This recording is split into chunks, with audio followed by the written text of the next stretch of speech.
Cika. Bang. Diam. Satu. Pelan-pelan. Pelan-pelan. Oke, Cika. Mundur aja. Bang. Diam. Satu-satu ya. Yo. Mana kau mati? Munduran. Munduran. Kasih jalan. Ini penuh nih kabelnya nih. Dan ayo Cika pemeriksaan. 20 pertanyaan. Terus sudah dijelaskan seluruhnya, nanti pihak berwajib yang bisa verifikasi. Soalnya kita udah menuntaskan kewajiban kita sebagai warga negara yang baik untuk datang dalam memberikan klarifikasi. Mbak, tadi pertanyaan berapa jawaban, Bang? Pertanyaan Bang, 20 pertanyaan. Berapa pertanyaan masih harus Ini ya. Berarti saat itu ada di TKP. Bang, jangan dorong, Bang. Jangan dorong. Siapa yang dorong? Halo Sobat Fakta, Bang Pin ketemu lagi dengan Bang Pin yang terus mengabarkan fakta viral seputar selebritas tanah air yang terus saja bikin berita, dan dengan berita mereka tetap eksis di ranah media. Inilah penampakan dari Chandrika Cika saat selesai menjalani pemeriksaan sebagai saksi di Polres Metro Jakarta Selatan dengan kasus pengeroyokan Putra Siregar dan Rico Valentino terhadap Nur Alamsyah. Cika nampak didampingi oleh seorang laki-laki dan 2 orang perempuan. Dari wajahnya nampak Cika sedang lemes atau mungkin sedang puasa, tapi dari sorot matanya tidak secerah biasanya. Tetapi tentu saja make up tetap ya, pakai eyeliner dan juga tambahan bulu mata dan lain-lain merupakan syarat seorang selebritas meskipun mau diperiksa polisi, apalagi dalam keadaan puasa-puasa begini. Tetapi kelihatan dari sorot matanya Cika tidak secerah biasanya. Dan juga Cika hanya bungkam, tidak mengeluarkan sepatah kata pun saat keluar dari ruang pemeriksaan Polres Metro Jakarta Selatan. Cika hanya diam, sementara yang mendampingi itu yang memberikan keterangan bahwa Cika ditanya 20 pertanyaan untuk menggali peran Cika di dalam kasus Nur Alamsyah. Dan di Polres Jakarta Selatan ini juga Rico Valentino dan juga Putra Siregar masih menjalani tahanan selama 20 hari sambil menunggu proses penyidikan dan pemeriksaan berbagai kemungkinan dalam kasus ini. Memang nampak Cika lemes guys, lemes banget Cika, karena mungkin di usianya yang masih 18 tahun dia harus menghadapi masalah yang cukup berat. Dan kita tahu bahwa tadi yang diduga sebagai Nur Alamsyah juga dimunculkan oleh ayahnya, mantan Wakapolri.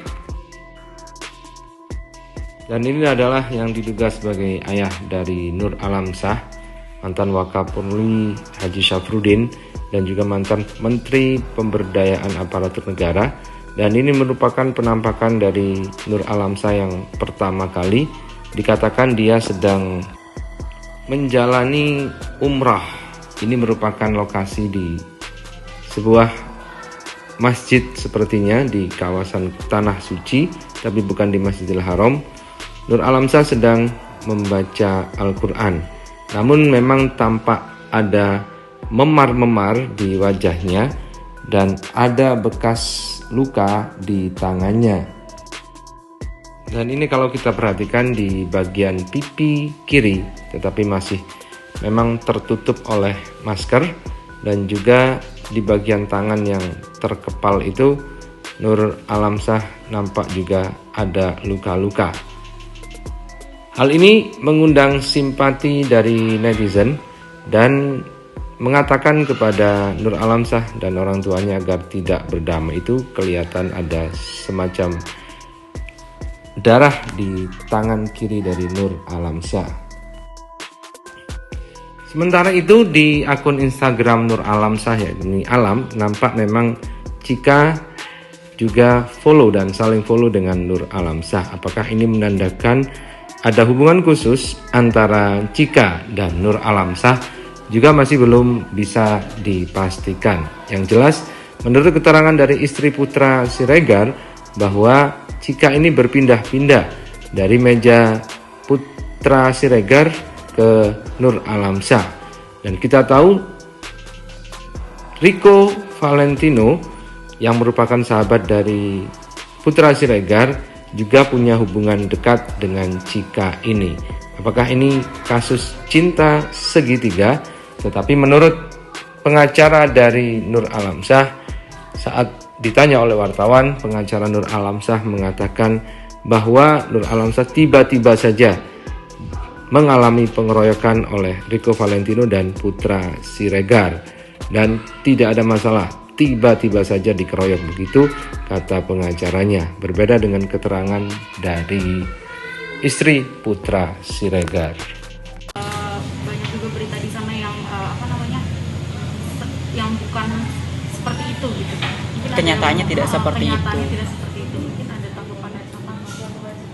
Ada mungkin berita jelek, ada yang mungkin jelekin Bang Putra, atau mungkin ada nambah-nambahin yang goreng-goreng, ada pasti. Tapi yang saya tahu cerita kebenarannya dan dari CCTV-nya sendiri, Bang Putra itu emang ngelarang, maksudnya ngebela Bang Putra, ngebela Bang Rico, karena Rico kan lihat si itunya waktu itu memang pindah-pindah dia, jadi ya gitu.